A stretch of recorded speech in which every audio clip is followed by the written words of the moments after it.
So it works.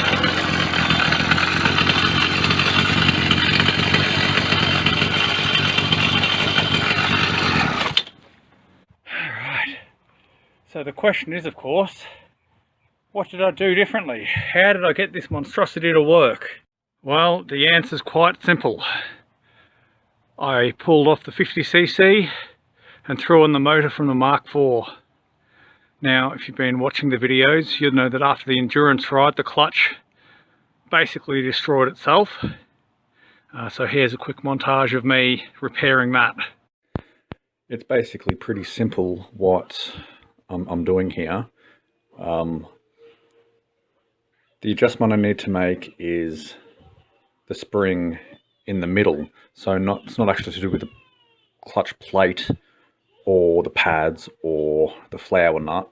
That's already been pulled out as far as I can go. So what I'm doing is getting in there and basically winding the spring back, because as it stands there's too much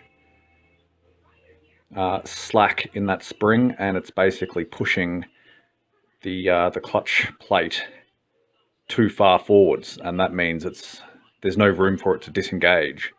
I have actually done a brief video on how to do this kind of internal adjustment, and I learned how to do that from watching Hugh's Motorised. So I'll link mine and his in cards at the top there, so you can follow that and see how to do it for yourself properly. But it is actually a really simple job, and it's one you can even do without taking the motor off the bike. It is a bit easier to do you know, on the tabletop. It's easier to, you know, sort of put things on and take them off when you don't have a bike frame in the way, but it is actually a really, really simple job, and it's one that I've been putting off on this motor just because, you know, it's one more job that I have to do. But I thought, there's nothing else wrong with this motor. That's all I had to do to get it running again. So yeah, for good measure, I also replaced the ball and bucking bar and the clutch cover and arm as well, because they were all looking a little bit worn out. And just to cover our bases, let's just do a proper service, replace what needs to be replacing. And yeah, hopefully it holds this time, and that means the job's done.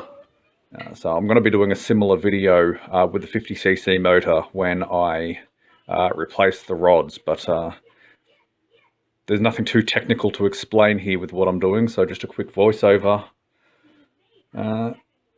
So you're not listening to silence for 3 minutes. So with the boost bottle and all, I had to pull the carby off the Mark II bike just because apparently the one I was using was a bit rubbish.